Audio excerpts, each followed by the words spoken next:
Numero 1. Kagkaroon ang inyong news team.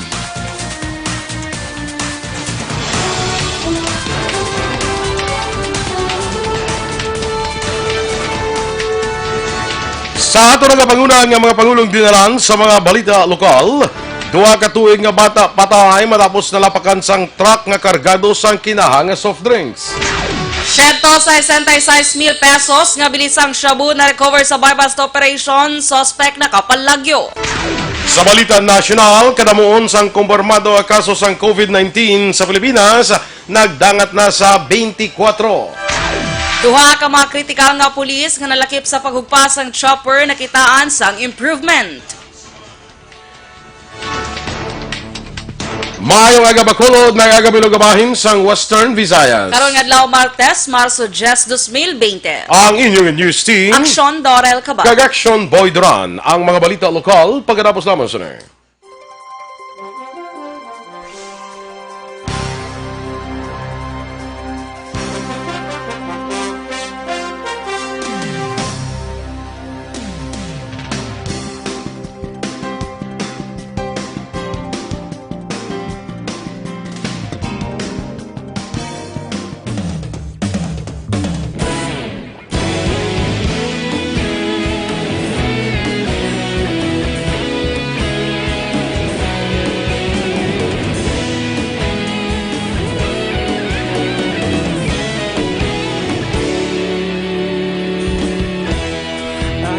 Yung banwa, mabugaw nga hangin nagadapya na.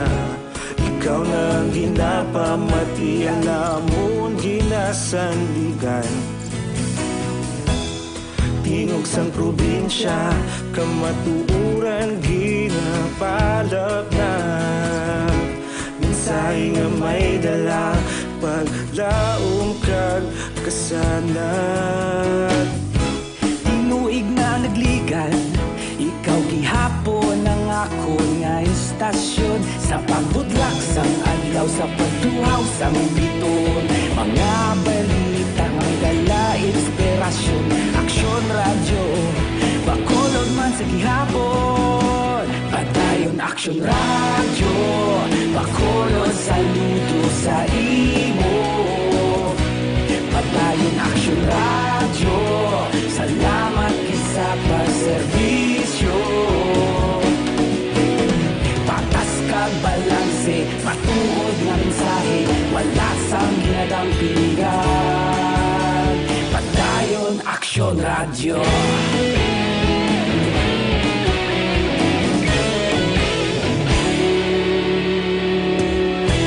Bacolod nun kag Negrosanon, inyong pamatian. Stasyon nga nagapalaplag sang kamaturan. Mabakod nga prinsipyo, reporter handa sa serbisyo. Kahapon, karon kag sa gihapon, kita magapadayon. Tinuig na nagligan, ikaw gihapon ang ako nga istasyon. Sa pagbutlak sang adlaw, sa pagtuhaw sang biton. Mga balita nga may dala inspirasyon. Aksyon radyo, Bacolod man sa gihapon. Padayon Aksyon radyo, Bacolod saludo sa imo. Padayon Aksyon radyo, salamat sa pagserbisyo. Patas kag balanse, matuod na mensahe, wala sa ginadam. Balitang Bayan, Numero 1.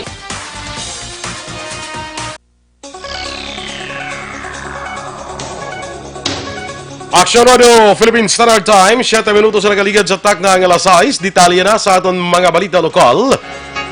Patay ang duha ka tuig nga bata nga lalaki matapos nalapakan sang truck nga may karga nga kinahas ang soft drinks. Malas 4:20 ang tak na kahapon sang hapon, Marso 9, sa sitio Ulalod, Barangay Uringao, siyudad sang Kabangalan. Ang biktima ang walagin hingadlan kag residente ini sang nasambit nga lugar samtang ang driver sa truck ginkilala naman kay Franklin Amorganda, 32 anyos kag residente sang Tamiso, siyudad sang Bais, Negros Oriental. Sa inisyal nga investigasyon sang kapulisan, nagabiyahe gikan sa Banwa on siyudad sang Bais pa siyudad sang Kamankalan ang truck sang hinali na lang nga nagtabok ang ining duha ka tuig nga bata. Kag amo ang rason nga ini siya ang nabungguan kag nalapakan sang pangulihing nga goma sang truck nga gintunaan sang iya kamatayon. Preso na karon sa custodial facility sang Kamankalan PNP si Amorganda para sa nagakaigo nga disposisyon. Ginbawian sa kabuhi sa ospital ang isa ka senior citizen matapos sa bungguan sa isa ka motorsiklo sa Purok Kamingawan proper, Barangay Talok, siyudad sang Bago, takna launa 15 sang hapon kahapon. Ang napatayang ginkilala kay Nympha Fernandez, 89 anyos, kag residente sa amuman nga lugar. Sunod kay Bago City PNP Chief of Police Major John Joel Batus-Batusan, gikan sa health center sa ila barangay ang biktima matapos nagpa-check sang iya blood sugar o kon blood pressure kag papauli na kuntani para magpananom. Nagtabok sa dalan si Fernandez kag nabungguan sa motorsiklo nga ginamaneho ni Mark Bongcalon, 19 anyos, kag residente sa amuman nga lugar.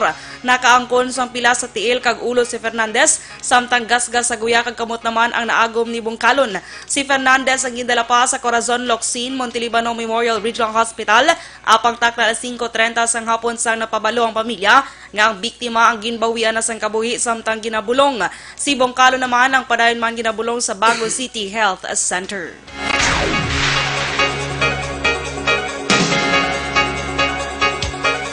Nagpagigangot na ang Valladolid PNP sa Ford Negros kag nagpabulig sa mga insurance companies sa mga kompanya bago nagalaom nga makabulig salbar sa nagluntad nga hit and run incident sa Marso 5 sa barangay poblasyon sang nasambit nga Banwa nga nagresulta sa pagkapatay ni Ricardo Hilarso Jr. Sulod kay Valladolid Chief of Police Captain Joseph Catonina, nagalaom sila nga bangod na damage sa salakyan sa natabo nga aksidente, posibleng ipasulod niya ini sa kasa pagiman sa kung anong insurance sa salakyan. Tub-tub karon wala pa sang lead ang kapulisan kung sino kag tagadiin ang driver sang Ford pickup nga salakyan nga nagbunggo kag nagpatay kay Hilarson. Sa iban nga mga balita lokal, na-recover ang kapin 166,000 pesos nga balor sa ginasuspetsuhan shabu sa bypass operation ni ginpatigan sa mga kapulisan sa Police Station 2 sa Purok Nami Barangay Banago, siyudad sang Bacolod kagabi. Apa nakapalagi ang subject sa operasyon nga ginkilala kay Aaron Natuli, legal ang edad. Suno kay Police Station 2 Commander Police Major Sherlock Gabana, nakasulod na sa pulian ni Natuli ang isa ka pusher buyer.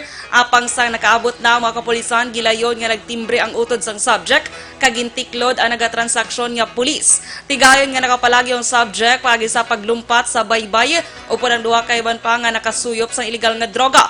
Na-recover sa mga bypass operation ng 4 ka bulto kag 5 ka palaba nga sachet sa ginasuspetsuhan shabu, kwarta kag pila ka mga drug paraphernalia. Dugang panigabana apisar nga nakapalagyo si Natuli, ini sa gihapon ang pasakaan sang kaso. Gindakop naman ang amay ni Natuli bangod ang ini ang nagpugong sa mga kapulisan pagsulod sila pulian sa ginkasang bypass operation. Ayban para dakpan ginkilala kay Arlie Galgarin, 29 anyos, Raquel Galgarin, 28 anyos kag Armando Galgarin, 56 anyos ang edad kag preso karon sa custodial facility sang Police Station 2 para sa nagakaigo nga disposisyon. Nakumpiskar naman ang balor 135,000 pesos sa ginasuspetsuhan shabu sa 3 ka mga persona nga nadakpan sa bypass operation kahapon sang kagahon. Una nga nadakpan sang City Drug Enforcement Unit si Jonel Valyanca, 38 anyos. Samtang nagapalagyo naman ang kaupod sini nga si Raymart Maat, lunsay pumuluyo sa Purok Kalingawan, Sitio Sibukao, Barangay Banago, siyudad sang Bacolod. 2 ka gramos ang suspected shabu ang nadakpan nga nagabalor 18,000 pesos ang market value. Nadakpan naman kahapon sa kagahon sa Purok Lawayan, Barangay Banago sa Police Station 8, si Ronrick Banawan, 29 anyos sa muman nga lugar. 13 ka gramos ang suspected shabu ang nakuha kay Manaban nga may market value nga 117,000 pesos. Sunod kay Police Major Charles Hever, ang hepe sa Police Station 8, si Banaban ang inakabing street level individual kag madugay na nga ginamonitor sang kapulisan. Naestado ang isa ka minor de edad, samtang duha naman na nakapalagyo lakip ng subject sa illegal nga operasyon o kung illegal drug operation sa Calatrava PNP las 8:45 sang aga Marso 8 sa barangay Patunan, Banwa sa Calatrava. Hungod nga wala giningadla ng minor de edad ni ginaligar 17 anyos nga lalaki, samtang ang mga nakapalagyo amo sanday Dani Pabalete, 42 anyos nga mga subject sa operasyon, kagang umagad sini nga si Mark Kevin Gonzaga nga utod naman sa minor de edad nga nadakpan. Sunod kay Major Rocky de Sharang Jefe sa Calatrava PNP, nakapalagyo ang mga suspect bangod nagadinalagan ang mga ini pasulod sa mga kapulisan, kag wala na malagas pa bangod mabudlay ang lugar. Dugang pa ni Dishar 3 ka beses nga ginpatigayunan sa operasyon si Pabalate apang permi makapalagyo. Palayag ni Dishar antes ang operasyon, bilog nga gabi nagtiner ang tropa sa lugar kag sapyak nga malayo ang lugar may mga tao sa gihapon nga nagakadto kag posible nagabakal sang illegal nga droga. Nakuha naman sa minor de edad ang isa ka heat sealed transparent plastic sachet sa ginasuspetsuhan shabu kag yara karon sa Department of Social Welfare and Development. Ang suspect samtang na-recover sa lugar sa operasyon ang pila ka drug paraphernalia kag 4 ka balas ang kalibre 38 nga armas luthang. Nagjutay ang supply apang nagapadayon ng demand sang shabu sa siyudad sang Bacolod. Ginpahayag ni Bacolod City Director Police Colonel Henry Binyas nga iniindikasyon nga madamo pagyapon ang nagagamit sang shabu sa syudad bangod base sa demand. Duman pa ni Binyas, nakita niya personal nga magagmay na lang ang shabu nga ilan na recover sa mga buy-bust operation. Ginpahayag pa ni Binyas nga sadto minilyon ka pesos kabilis sa shabu ay namadakpan, apang karon linibo na lang nga mga balor sang shabu ang ilang nga makuha. Ginpahayag pa ni Binyas nga wala pagidman maubos ang supply apang naghanhaga ng volume sa mdakpan nga shabu sa mga buy-bust operation. Ginpaidalom naman sa drug test ang 182 ka mga personnel sa Negros Occidental Police Provincial Office kahapon sa aga Marso 9. Sunod kay Public Information Officer Major Edison Garcia, ininay kaduha nga random drug test nga ilagin patigayon sini nga tuig bangod tuyo nga siguraduhon nga 100% sa ila puwersa ang wala nagagamit sang illegal nga droga. Dugang pa ni Garcia, una nagin paidalom sa drug test sa Numero, ang 86 ka mga personnel kag tanan ang nagnegatibo ang resulta. Palayag ni Garcia ang pagpatigayan sang kaangay nga test ang kabahin man sa direktiba ni PNP Chief General Archie Francisco Gambawa nga kabahin sa internal cleansing. Posible sini nga semana gilayon magagwa ang resulta sa drug test sa 182 ka mga pulis. Aksyon Radio Philippines Standard Time, lasay sa 15 sa duga paginaton nga mga balita lokal.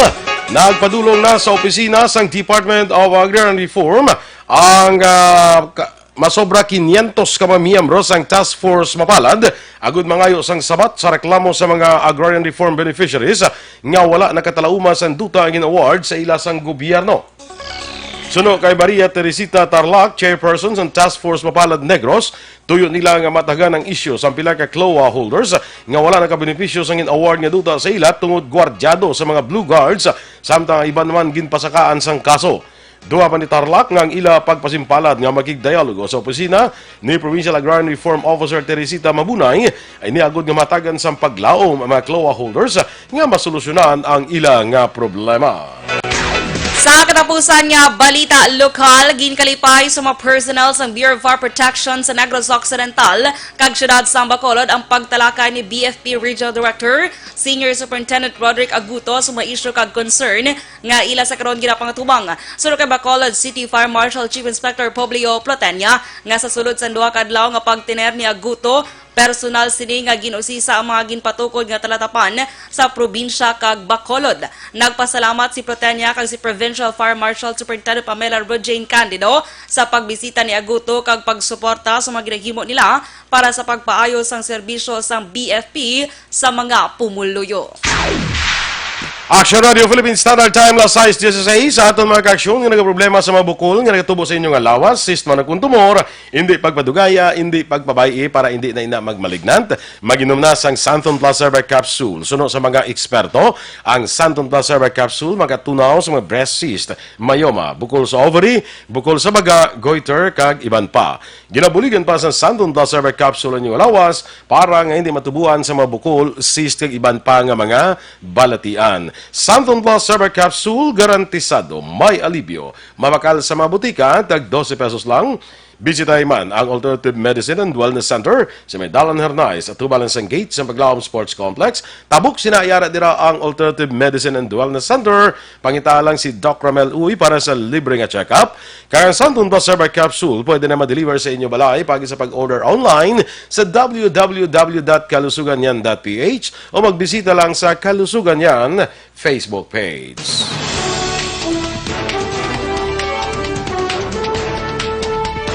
Kadamoon sang kumpirmado ang kaso sang COVID-19 sa Pilipinas, nagdangat na sa 24.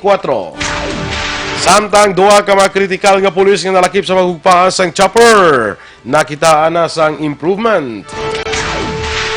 Ang mga balita nasyonal sa pagbalik sang aksyon, Balitang Bayan, Numero 1.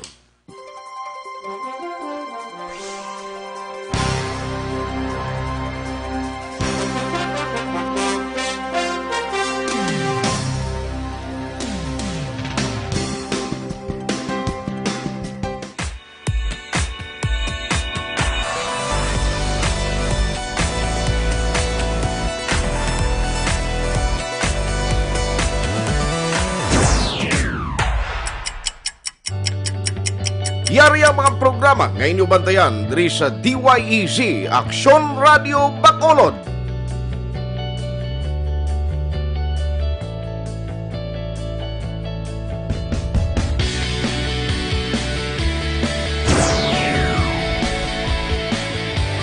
Aksyon Reports, first portion.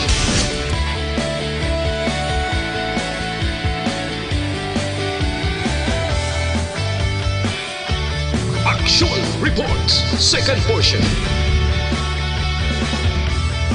Aksyon Balitang Bayan, Numero 1. Aksyon Balitang Bayan, Numero 1.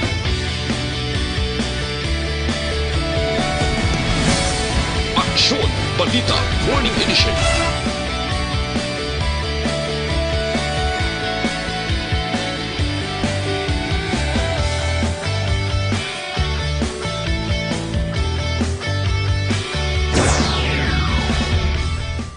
Aksyon Hotline. Aksyon Hotline.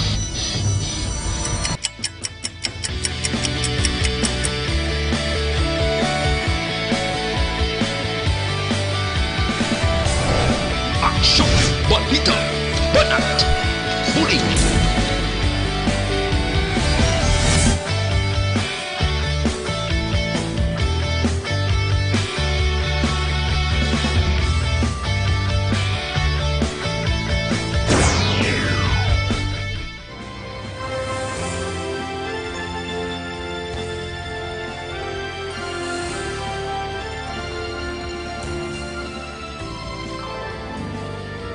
Aksyon Reports Afternoon Edition. Aksyon Reports Afternoon Edition.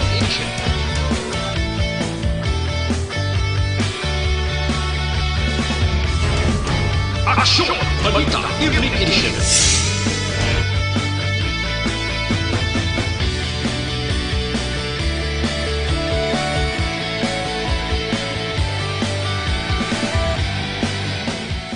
Aksyon Firing Line. Aksyon Firing Line.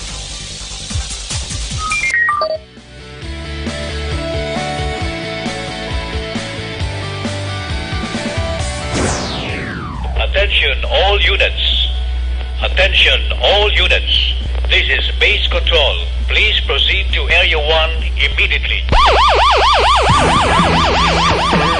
Aksyon! Night Patrol!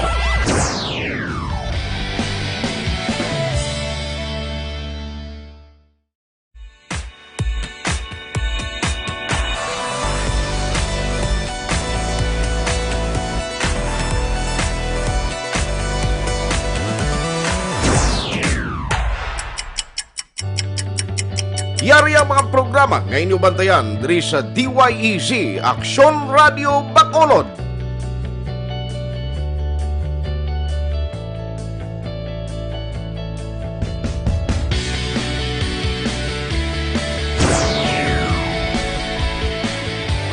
Aksyon Reports, first portion.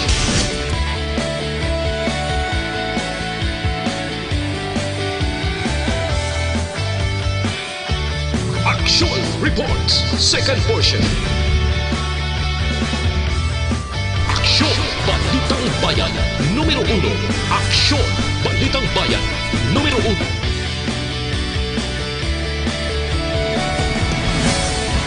Aksyon, Balita, Morning Edition.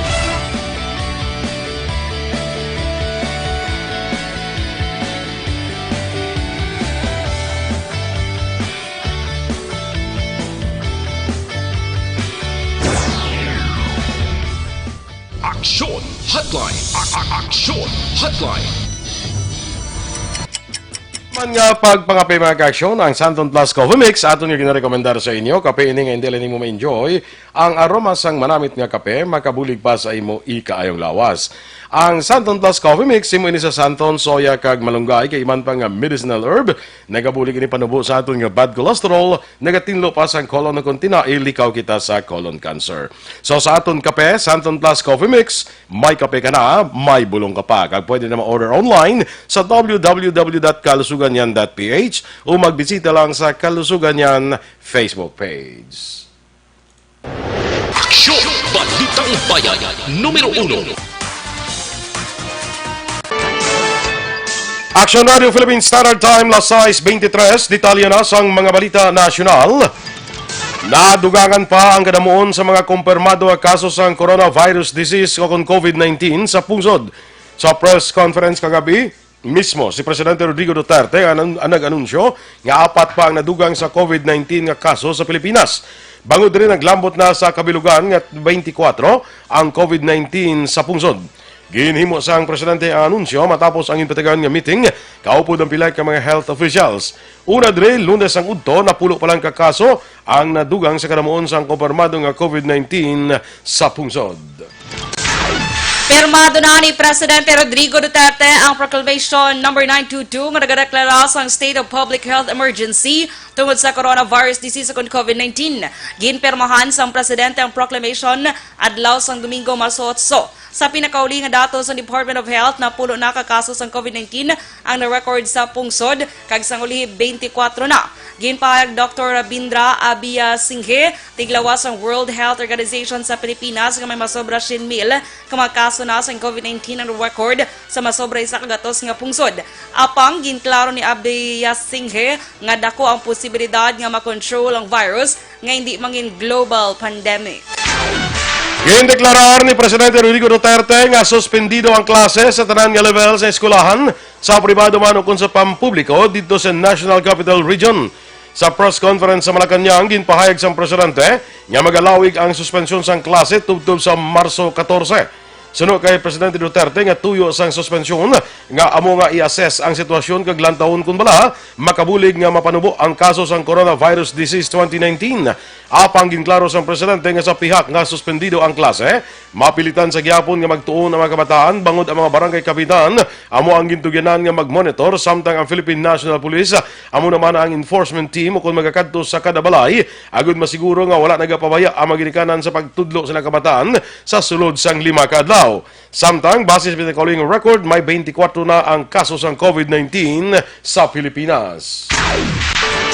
Ginapanawagan ni Senator Sherwin Gatchalian sa Task Force ang Department of Education nga siguruhon nga masunod ang health protocols sa graduation ceremonies kasunod sa nagadamo nga kaso sa virus sa Pilipinas.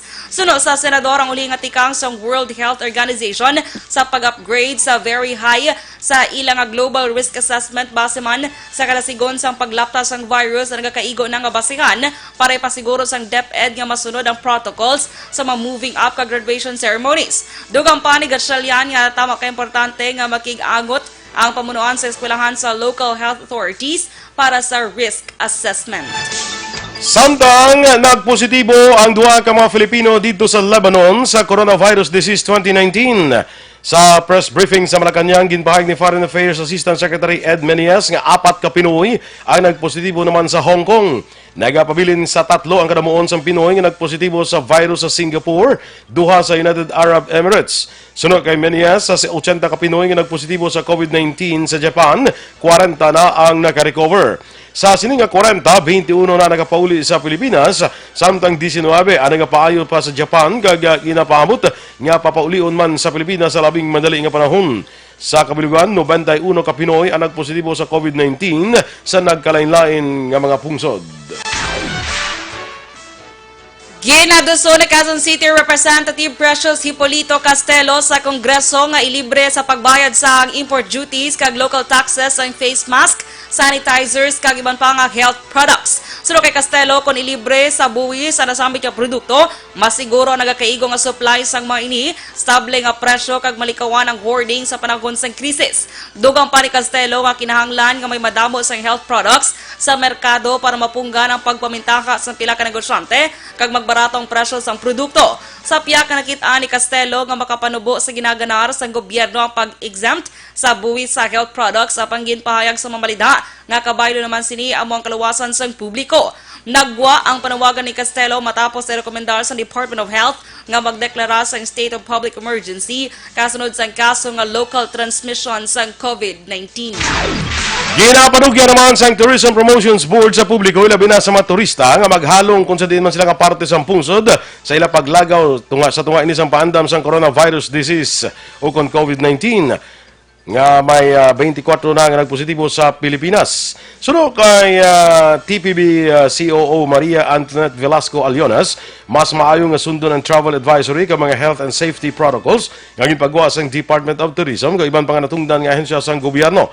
Dugang pa ni Aliones nga para sa mga Pinoy, kung magbiyahe mas maayong diri lamang sa Pilipinas kag ipaiway temporaryo ang pagbiyahe abroad. Patag ni Aliones nga sa piyak nga may mga positibo ang kaso ng COVID-19 sa Pilipinas, makabig sa gyapon nga safe ang pagbiyahe sa mga local tourist destination sa pungsod.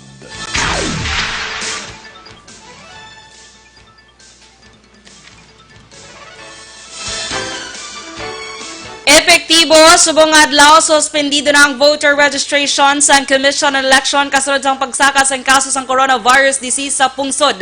Suno kay Comlex spokesman James Jimenez, ang suspension magalawig tubtob Marso 31. Ginpanugyan ni Jimenez sa publiko nga maghalong kag limitahan ang pagkadto sa mga lugar nga madamo sang tao ug malikawan ang posibilidad nga matapikan sang virus. Ang voter registration period ang nagumpisa Enero 20, subong nga tuig kag ang original nga schedule ang magalawig tubtob Setyembre 30, 2021. Sa ibang panaton nga balita nasyonal, may improvement na sa kondisyon sa duha ka police generals nga kaupon nga sakay sa nag-cross nga helicopter sa San Pedro, Laguna. Sunog kay PNP Chief General Archie Francisco Gamboa, nagapabilin sa ospital kag impedalong sa close monitoring sa PNP Director for Intelligence Police Major General Mariel Magaway kag Director for Controllership Police Major General Jose Maria Ramos. Base sa uli nga update nga nakuha sa PNP sa ilang kondisyon, nakitaan na may inisang improvement sa piyak nga pareho nagapabilin sa intensive care unit sa ospital. Samtang ipahig ni Gamboa ang piloto sa chopper nga si Police Lieutenant Colonel Ruel Zalatar, co-pilot nga si Police Lieutenant Colonel Rico Macawile, kag ang crew nga si Master Sergeant Louie Istona, ang mapaidalong pa sa test kag medical procedures apang istable ng ilang nga kondisyon. Si PNP spokesman Police Brigadier General Bernard Banak naman ang nakagwa na sa St. Luke's Medical Center sa Sabado sang hapon. Santong Biyernes naman na discharge sa hospital ang AD Camp ni Gamboa nga si Police Captain Kevin Guy Ramara. Nagatuban na sa media si Gamboa nga mayara sang sling sa iya natuo nga kamot. Aksyon Radio Philippine Standard Time, las 6:30, ang Mighty C naman, ang alkaline nga vitamin C, naga-edukar, nagabalanse, kag nagapabakod sa aton nga immune system. Ginatap na ang mga infection, ubo, sipon, trangkaso, TB, pneumonia, kag iban pa nga mga balatian. Ka Mighty C, ang alkaline nga vitamin C, manami maning antioxidant nga vitamin para sa mata, ginatagan sang alibyo, nagakurap-kurap nga mata, katarata, kag glaucoma. Para sa mas epektibo pagid nga kombinasyon, mag-inom kita sang Mighty C, kag Santon Plus sa Herbal Capsule. Inyong ipamatihan natin mga balita diri sa Aksyon, Balitang Bayan Numero 1. Standby na sa Aksyon Report, second portion. Upod si Aksyon, Fred Salanga. Balikay kita sa Aksyon Balita Morning Edition. Upod gapon sa inyong news team. Aksyon, Dorel, Cabatu. Kag-Aksyon, Boy Duran. Una sa balita, una sa Aksyon. Sa Bacolod Aksyon Radio. Aksyon Radio! Manila Broadcasting Company. Sa balita, komentaryo, isyu, serbisyo publiko. Aksyon Radio! Sa Bacolod, Aksyon Radio! Aksyon!